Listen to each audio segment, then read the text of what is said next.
नमस्कार दोस्तों। आज बात करने वाले हैं 9th लेसन के बारे में, जिसका नाम है a walk through the fire, आग के ऊपर चलना।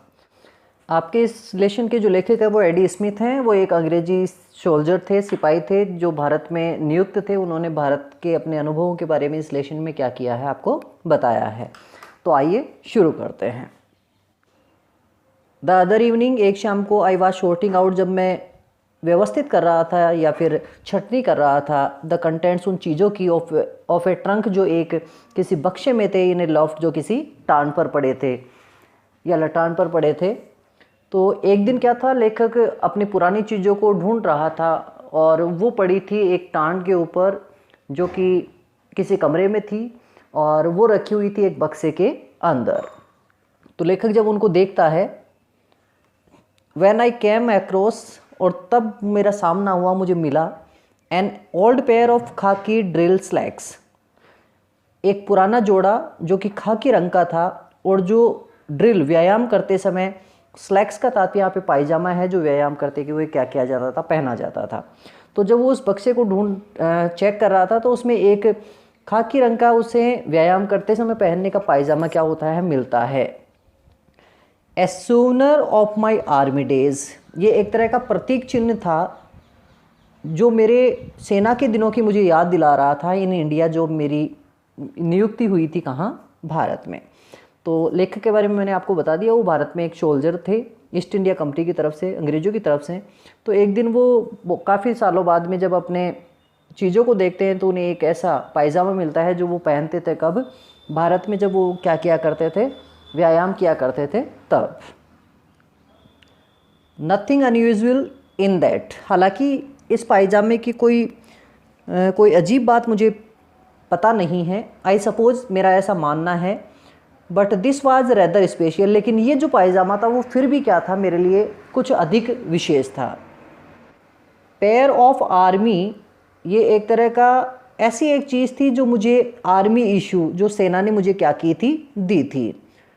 ट्रॉपिकल किट, और ये मुझे दिया गया था गर्म देशों के हिसाब से क्या करने के लिए, पहनने के लिए, क्योंकि इंग्लैंड में सर्दी की ऋतु ज़्यादा रहती है जबकि भारत में गर्मी ज़्यादा रहती है। तो उसे भारत की जलवायु के हिसाब से ये पायजामा क्या किया गया था, सेना के द्वारा पहनने के लिए दिया गया था। केयरफुली प्रिजर्व्ड, और मैंने इस पायजामे को बहुत ही सावधानी से बचा कर रखा था। एंड स्टिल फाइन शेप, और आज भी ये बहुत अच्छी स्थिति में था आफ्टर 20 ईयर्स, जबकि मुझे भारत से आए हुए कितने साल हो गए थे, 20 साल। एक्सेप्ट दैट, इसके अलावा 20 साल के बाद में पायजामा बहुत अच्छी स्थिति में है, एक्सेप्ट, लेकिन इसके अलावा, that the bottom of the legs, उस पायजामे की जो मोहरी थी, वर बैडली बर्न्ड, वो काफ़ी हद तक क्या थी, जली हुई थी। तो पायजामे की जो मोहरी थी, नीचे का जो भाग था वो क्या था, काफ़ी हद तक जला हुआ था। ऑलमोस्ट एज दो, लगभग इस प्रकार से वो जला था। समवन हैड डेलिबरेटली, जैसे किसी ने स्वेच्छा से, हेल्ड देम अलोफ्ट, उन्हें ऊपर पकड़ लिया हो, ओवर ए फायर, किसके ऊपर, आग के ऊपर। तो वो पायजामा था, उसकी मोहरी इस हिसाब से जली हुई थी, उसके पैर इस हिसाब से नीचे से जले हुए थे, जैसे किसी व्यक्ति ने उस पायजामे को आग के ऊपर खुद ही क्या कर लिया हो, स्वेच्छा से पकड़ लिया हो जलाने के लिए। इनफैक्ट, वास्तव में दैट वाज, ये था, नियर इनफ, जो लगभग पर्याप्त है, what had happen to them, जो वास्तव में उनके साथ हुआ था। तो लेखक कह रहा है कि ऐसा लगा जैसे किसी ने उसे आग के ऊपर वास्तव में स्वेच्छा से पकड़ लिया हो जलाने के लिए, और यही वास्तव में उस पायजामे के साथ हुआ था। तो देखते हैं क्या हुआ है, लेखक आगे आपको बता रहे हैं। It was in the early part of 1947, it was in the early part, ये प्रारंभिक समय की बात है, ऑफ 1947, जब 1947 का समय चल रहा था, जब भारत आज़ाद हुआ था। When I found my self, जब मैंने अपने आप को पाया, स्टेशन की मेरी नियुक्ति कर दी गई है, एट ए सेपर कैंप, किसी इंजीनियरिंग कैंप में। तो एक दिन लेखक को पता चलता है कि उसकी जो नियुक्ति है वो एक इंजीनियरिंग कैंप में कर दी गई है, और वो इंजीनियरिंग कैंप कहाँ था, ए स्मॉल प्लेस, एक छोटे से स्थान पर, कॉल्ड बेगमपेट, जो कौन सी जगह पर था, बेगमपेट में। और ये बेगमपेट जगह कहाँ थी, इन हैदराबाद स्टेट, हैदराबाद रियासत में। तो लेखक की जो नियुक्ति है वो कहाँ हो जाती है, हैदराबाद के बेगमपेट इलाके में हो जाती है। ये बात कब की है, 1947 की। एंड वन इवनिंग, और एक शाम की बात है, आई वॉज ड्राइविंग बैक, जब मैं वापस जा रहा था टू द कैंप, उस कैंप में, after a visit to a near by town, एक पास ही के कस्बे में जाने के बाद में, ऑफ सिकंदराबाद, जो कौन सा था, सिकंदराबाद। तो एक दिन ऐसा होता है कि लेखक कहाँ जाता है, पहले सिकंदराबाद एक कस्बा था वहाँ जाता है, और उस सिकंदराबाद से वो वापस कहाँ जाता है, उस बेगमपेट इलाके तक की तरफ क्या कर रहा था, वापस जा रहा था। ये बात है 1947 की ही, और समय कैसा था, शाम का। तो उसके साथ देखते हैं क्या हुआ। Where I had a delightful meal, meal का तात्पर्य यहाँ पे भोजन है, तो वहाँ उसने सिकंदराबाद जगह पर बहुत ही शानदार अच्छी तरह से, डिलाइटफुल का तात्पर्य यहाँ पे आनंददायक भोजन किया, एट ए चाइनीज़ रेस्टोरेंट, जो कि चाइनीज़ रेस्टोरेंट था वहाँ पर। तो चाइनीज़ रेस्टोरेंट में अच्छा उसने खाना खाया। I was at the peace with the world, और मैं संसार के साथ बहुत ही शांतिपूर्ण जीवन क्या कर रहा था, जी रहा था। पीस का तात्पर्य यहाँ पे शांति से है। तो लेखक बहुत आराम से अपना जीवन जी रहा था, सिकंदराबाद से वापस आ रहा था, और आते समय उसने क्या किया, एक चाइनीज़ रेस्टोरेंट में भोजन किया। I had reached A point, मैं एक ऐसी जगह पर पहुंच गया था, वेयर द रोड, जहाँ पर जो सड़क थी जिसके ऊपर मैं चल रहा था, सच एज इट वाज, जैसे कि वो थी, डिवाइडेड, क्या थी, बटी हुई थी। तो जो सड़क है वो बटी हुई थी। And as I was swinging into the left hand, और जब मैं घूमता हुआ सा, लहराता सा हुआ घूमा कौन सी तरफ, लेफ्ट हैंड की तरफ, टुवर्ड्स द कैंप, जो मुझे कौन सी तरफ ले जा रहा था, कैंप की तरफ। तो सड़क क्या हो जाती है, दो दिशाओं में बढ़ जाती है। तो लेखक क्या करता है, बाईं तरफ घूमता हुआ क्या करता है, उस रोड को पकड़ लेता है जो उसे कहाँ ले जा रही थी, कैंप की तरफ। आई कॉट ए ग्लिम्प्स, तभी मुझे एक झलक पड़ती है, ऑफ समथिंग, किसी चीज़ की, इन द हेडलाइट्स, जो कि मेरे गाड़ी की हेडलाइट थी उनमें, over the right hand fork, जो कौन सी दिशा में पड़ी, दाएं दिशा में। तो लेखक जब बाएं दिशा में घूमता है तो उसे दाईं तरफ, उसकी गाड़ी की रोशनी में उसे क्या होता है, कोई चीज़ क्या होती है, कुछ अजीबोगरीब दृष्टि से उसे क्या होती है, प्रतीत होती है। ग्लिम्स का तात्पर्य यहाँ पे है झलक से, तो कोई चीज़ की उसे झलक पड़ती है, वो चीज़ क्या थी, देखते हैं। This was a little more than, और ये जो सड़क थी ना वो ऐसी थी जैसे कि, देन ए कार्ट ट्रैक, जैसे क्या हो, वो कोई एक बैलगाड़ी का रास्ता। तो जो सड़क थी वो कोई ज़्यादा अच्छी नहीं थी, ऐसी थी जैसे कोई बैलगाड़ी का रास्ता क्या किया हो, बनाया हुआ हो। Which led to a small village, और वो जो रास्ता था वो एक छोटी सी गांव की तरफ मुझे क्या कर रहा था, ले जा रहा था। कॉल्ड फिरोजगुड़ा, और उस गांव का क्या नाम था, फिरोजगुड़ा। तो लेखक जिस तरफ घूमता है वो छोटी ही थी सड़क, कोई ज़्यादा विशेष नहीं थी, अच्छी नहीं थी, और वो उसे कौन से गांव की तरफ ले जाती है, फिरोजगुड़ा की तरफ। तो देखते हैं आगे। आई स्टॉप्ड द ट्रक, मैंने अपने ट्रक को रोका, एंड रिवर्स्ड इट बैक, और उसे वापस थोड़ा पीछे लिया। अलॉन्ग द रोड, उसी रास्ते या उसी रोड पर, अनटिल द हेडलाइट्स, जब तक मेरी गाड़ी की मुख्य जो रोशनी थी, शोन अक्रॉस टू वेयर, उसी स्थान पर जब तक वापस नहीं चली गई, समथिंग हैड फर्स्ट अट्रैक्टेड, जिस स्थान पर पहले आकर्षित हुआ था, माई अटेंशन, मेरा ध्यान। तो लेखक कहता है कि जब वो घूम रहा था तो घूमते समय उसकी जो ध्यान है वो किसी चीज़ पर पड़ा था। अब वो क्या करता है, इधर जा रहा था तो वो वापस क्या करता है, अपनी गाड़ी को बैक दे के क्या करता है, इधर वापस देखता है, और जब तक उसकी गाड़ी की रोशनी उस जगह पर नहीं चली जाती है जहाँ पर वो चीज़ दिखी थी, तब तक वो क्या करता है, अपनी गाड़ी को आगे पीछे करता रहता है। अब देखते हैं उसके साथ क्या होता है। And I was just in time to see, और तभी मुझे ये चीज़ दिखी, सी का तात्पर्य नजर आना, शैडोवी फिगर्स, कुछ ऐसे धुंधली सी आकृतियाँ, डिसअपियरिंग, जो गायब हो रही थी, लाइक मैड, मैड का तात्पर्य यहाँ पे जल्दीबाजी से है, तो कुछ आकृतियाँ मुझे तेज़ी से, जल्दीबाजी से गायब होती हुई नज़र आ रही थी, अक्रॉस द रफ ग्राउंड, उस उबड़ खाबड़ इलाके में। तो वो जो इलाका था वो उबड़ खाबड़ था, और वहाँ पे जब वो अपनी गाड़ी को पीछे देके देखता है तो उससे कुछ आकृतियाँ क्या होती हैं, अचानक जल्दीबाजी में गायब होती हुई क्या होती है, नज़र आती है।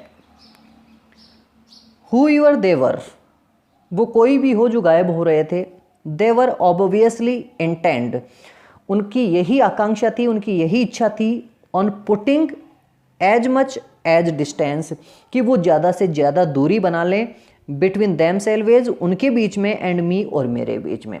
तो जो गायब होने वाले लोग थे वो ये चाहते थे कि मेरे वहाँ पहुँचने से पहले ही वो क्या हो जाए, मुझसे दूर चले जाए, मतलब वो मेरे सामने आना नहीं चाहते थे।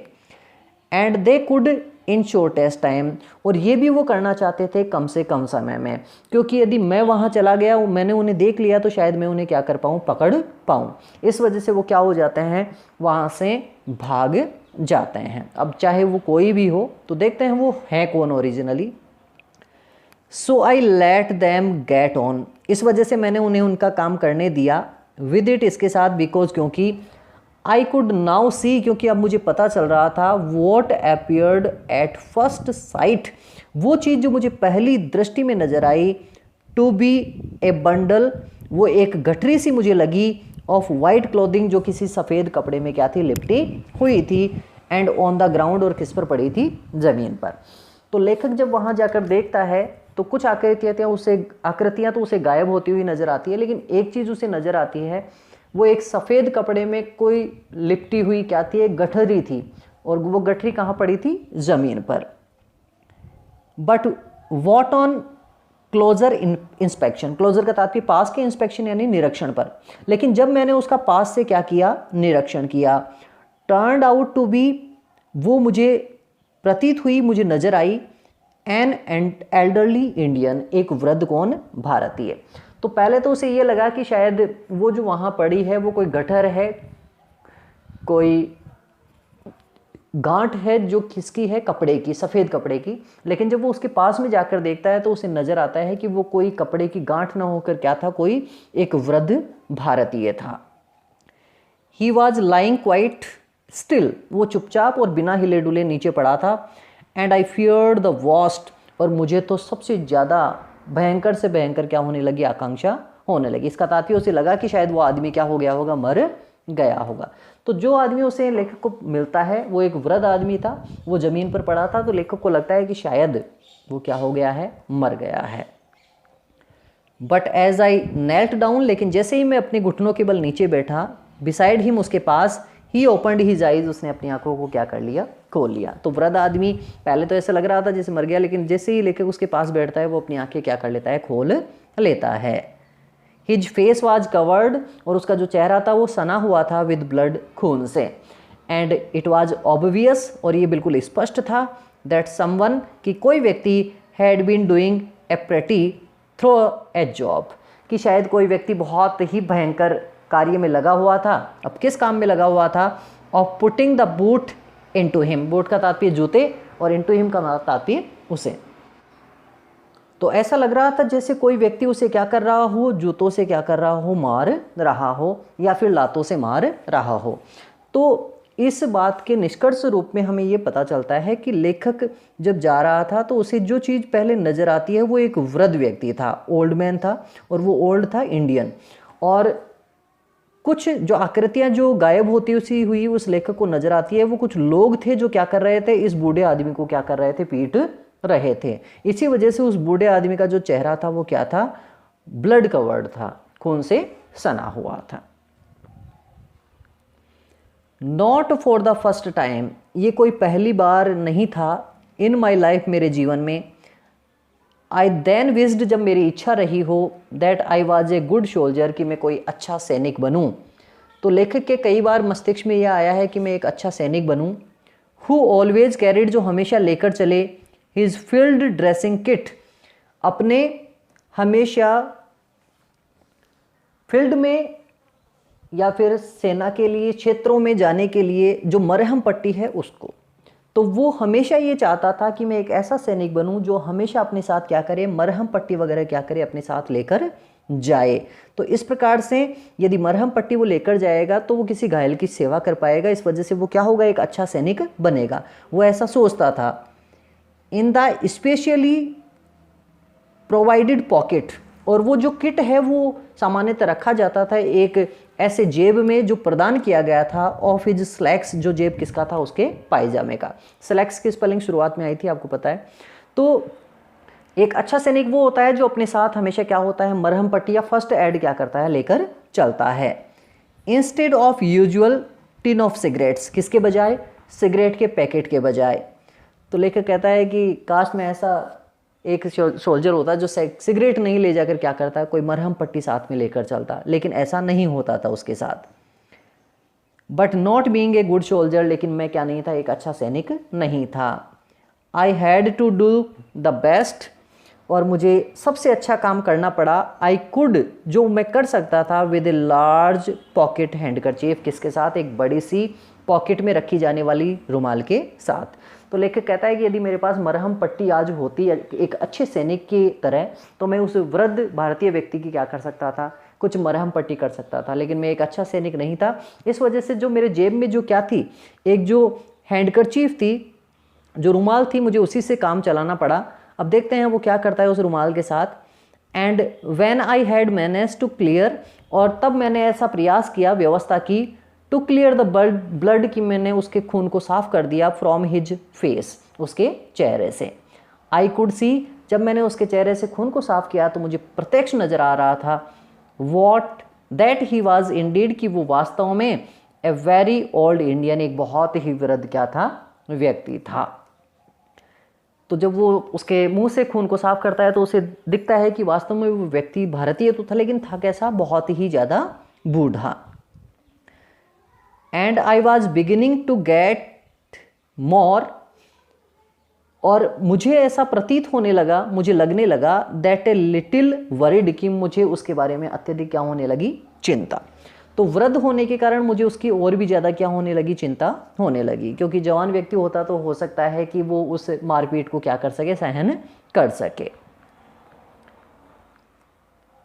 ही हैड एविडेंटली टेकन, और उसकी अभी अभी हुई थी वास्तव में, ए सिवियर बीटिंग, एक बहुत ही ज़्यादा क्या, भयंकर पिटाई, क्योंकि उसकी अभी हाल ही में बहुत ही कठोर और बहुत ही भयंकर स्पष्ट रूप से क्या हुई थी, पिटाई हुई थी। एंड आई डिडंट वांट, और मैं नहीं चाहता था, टू मूव हिम, उसे हिलाना, बिकॉज, क्योंकि आई डिड नॉट नो, मुझे नहीं पता था, वॉट इंटरनल इंजरीज, कि कौन सी आंतरिक चोटें ही माइट है उसे लगी होंगी। मैं उसके शरीर को क्या नहीं करना चाहता था, हिलाना नहीं चाहता था। अब नहीं हिलाने का तात्पर्य ये था कि उसे नहीं पता था कि उसके शरीर में कितनी आंतरिक चोटें लगी है। हो सकता है उसके आंतरिक चोट लगी हो और लेखक उसे हिलाए तो उसे क्या हो, ज़्यादा दर्द हो, इस वजह से वो क्या नहीं करता है, उस वृद्ध व्यक्ति को नहीं हिलाता है। ऑन द अदर हैंड, जबकि दूसरी तरफ, आई डिडंट फील, मुझे ऐसा नहीं लगा, आई कुड लीव हिम, जैसे मैं उसे छोड़कर चला जाऊं, वेहर ही वाज, जहां वो था। लेकिन लेखक ये भी समझ जाता है कि मैं क्या नहीं कर सकता, उसे यहाँ छोड़कर नहीं जा सकता। वाइल, जबकि, I drove on the camp, I drove on to the camp, और ऐसा भी नहीं कर सकता कि मैं कैंप की तरफ जाऊं, फॉर हेल्प, क्या करने के लिए, कुछ सहायता लाने के लिए। तो लेखक ना ही तो क्या नहीं कर सकता है, उसे हिला नहीं पाया क्योंकि उसे डर था कि कहीं उससे ज़्यादा दर्द ना हो जाए, ना ही वो उसे छोड़कर कैंप की तरफ जा पाया क्योंकि उसे लगा कि शायद मैं उसे कैंप की तरफ जाऊंगा उसे छोड़कर तो शायद हो सकता है वो वहाँ क्या हो जाए, मर जाए। तो देखते हैं फिर आगे क्या होता है। इन फैक्ट, वास्तव में, आई डिड नॉट नो, मुझे नहीं पता था, वॉट टू डू, कि मैं क्या करूं। And on that he stood up, और अचानक क्या हो जाता है, वो खड़ा हो जाता है। लेखक को लगा कि शायद वो मर जाएगा, वो बहुत ज़्यादा क्या था, पिटाई खाया हुआ था, इतना सोच ही रहा था, तभी अचानक वो वृद्ध व्यक्ति क्या हो जाता है, खड़ा हो जाता है। क्वाइट सिंपली, और बहुत ही साधारण तरह, लाइक दैट, जैसा कि वो था, ही स्टूड अप, वो खड़ा हो गया। आई वॉज लेफ्ट स्क्वेटिंग, जबकि मैं तो पालथी बनाकर या उकड़ू बैठा हुआ था, ऑन द ग्राउंड, किसके ऊपर, जमीन के ऊपर। लेखक तो अभी भी जमीन के ऊपर ही बैठा था, लेकिन जो वृद्ध व्यक्ति था वो अचानक क्या हो जाता है, खड़ा हो जाता है। And while I was hastily trying, और जब मैं हिचकिचाहट के साथ कोशिश कर रहा था, क्या कोशिश कर रहा था, to muster up my sketchy knowledge, मेरे टूटी फूटी से कुछ नॉलेज को, उस ज्ञान को, ऑफ उर्दू, जो कि उर्दू का था। लेखक कुछ उर्दू की बातें याद कर रहा था, कुछ मीनिंग्स वगैरह कुछ याद कर रहा था, किस लिए, टू आस्क हिम, जिससे कि वो उस वृद्ध व्यक्ति को पूछ सके, if he was all right, कि क्या तुम सही हो।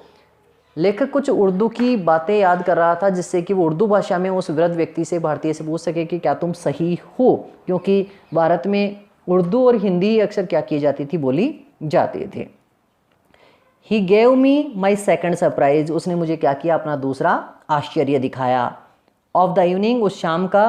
थैंकिंग मी, और उसने मुझे धन्यवाद दिया इन ए परफेक्ट इंग्लिश, एक बहुत ही शानदार अंग्रेजी भाषा में। फॉर माई टाइमली इंटरवेंशन, मेरे उस समय के अनुसार होने वाले हस्तक्षेप के लिए। उसने कहा कि समय पर आपने हस्तक्षेप किया, आप यहाँ पर आए, इसके लिए आपका बहुत बहुत धन्यवाद। ये किसने कहा है? उस वृद्ध भारतीय व्यक्ति ने, जिसके कुछ लोग क्या कर रहे थे, पिटाई कर रहे थे। दोज वर द वर्ड्स, ये कुछ शब्द थे, ही यूज्ड, जो उस वृद्ध व्यक्ति ने मुझसे क्या किए थे, कहे थे। एंड यू कैन इमेजाइन, और आप सब इस बात की इमेजाइन कर सकते हैं, कल्पना कर सकते हैं, हाउ इनकॉन्ग्रियस, कि कितनी असंगत और कितनी अजीब, दे साउंड, वो शब्द लगे होंगे, कमिंग, जो आ रहे थे, फ्रॉम ए रैग्ड, एक फटे पुराने कपड़े पहने हुए, बेयर फूट, नंगे पैर रहने वाले इंडियन भारतीय से।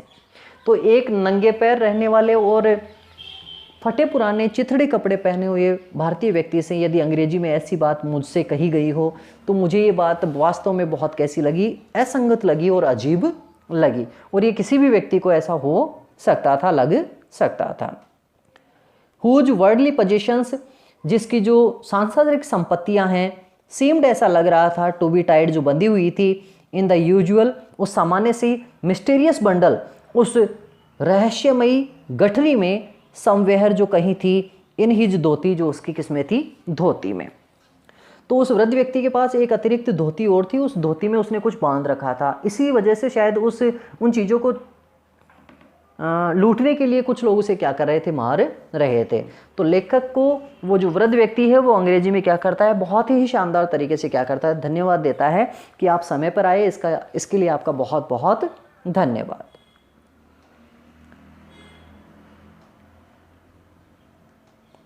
He then went on to tell me, तब वो जो वृद्ध व्यक्ति है वो मुझे बताने लगा, that कि his assailants, के उसके जो आक्रमणकारी थे, had been to Anglo Indian youths, वो कुछ एंग्लो भारतीय क्या थे, आंग्ल भारतीय दो क्या थे, व्यक्ति थे।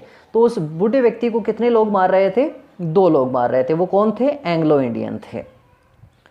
उस बूढ़े आदमी ने लेखक को ये बताया, बट लेकिन ही हैड नॉट सफर्ड, लेकिन उसने नहीं कष्ट भोगा था, टू ग्रेटली, बहुत ही ज़्यादा, एट देयर हैंड्स, उनके हाथों से, बिकॉज, क्योंकि, ही हैड नोन, क्योंकि उस वृद्ध व्यक्ति को पता था, that I would be coming, कि मैं आ रहा था, अलोंग शॉर्टली, जल्दी ही, एंड वुड स्टॉप, और कि मैं क्या हो जाऊंगा, वहाँ पर रुक जाऊंगा।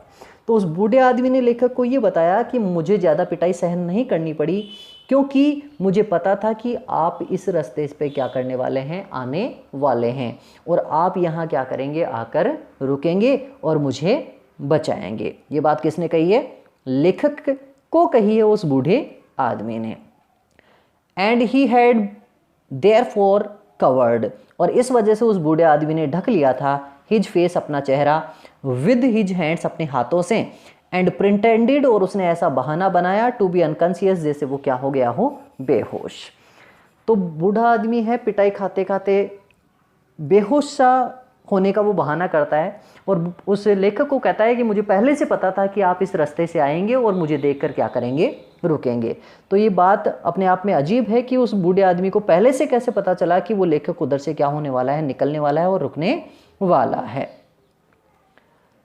When I asked him, और जब लेखक ने उस बूढ़े आदमी से पूछा, why the 2 youths, कि क्यों वो 2 जवान व्यक्ति, had been beating him up, उसे पीट रहे थे, he brushed my question aside, उसने मेरे प्रश्न को क्या कर दिया, अवहेलना कर दी, मतलब मेरे प्रश्न को जवाब देना उसने क्या नहीं किया, उचित नहीं समझा।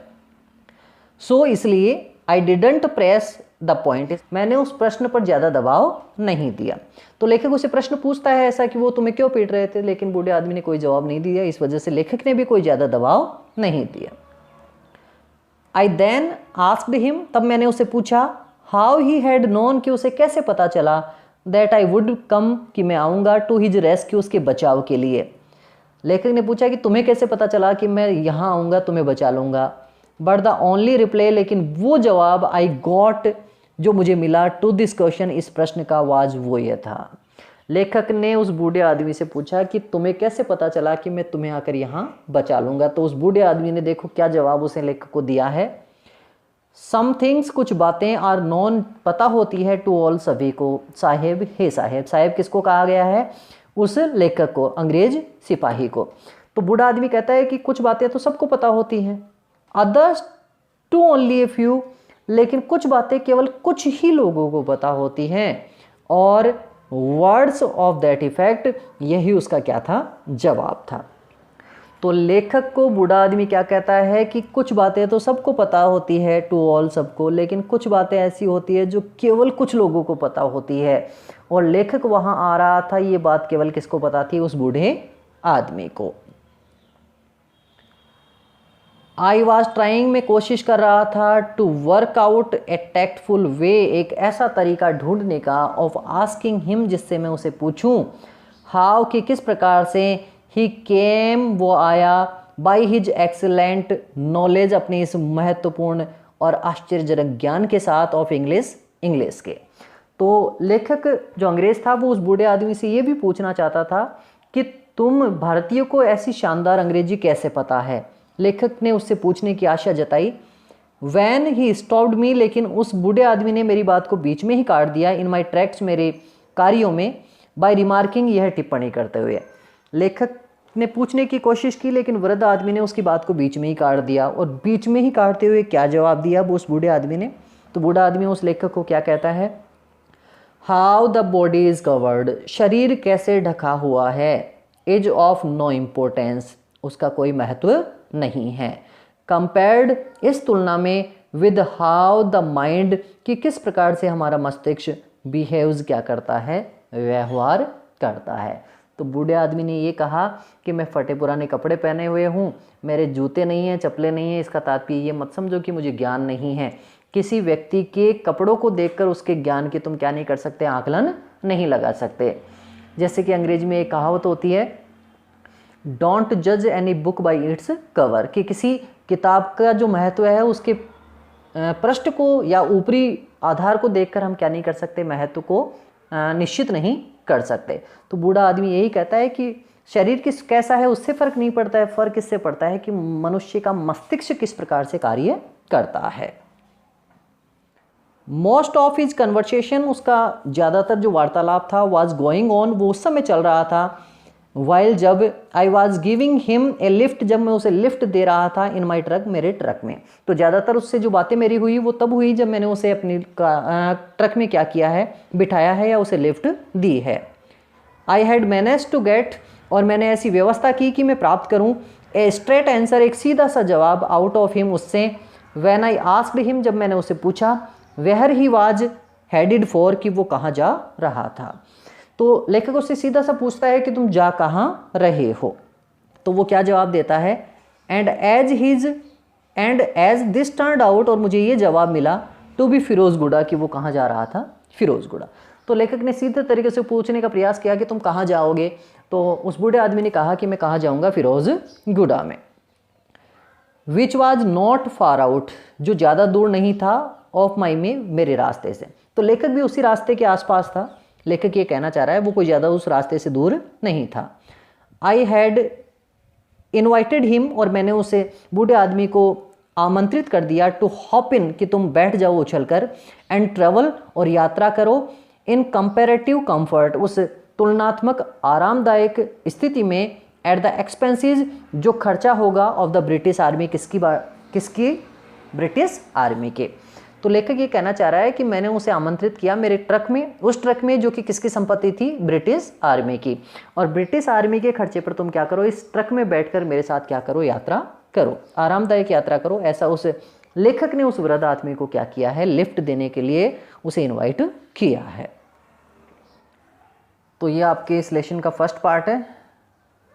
जल्द मिलते हैं सेकंड पार्ट के साथ, तब तक के लिए जय हिंद, वंदे मातरम।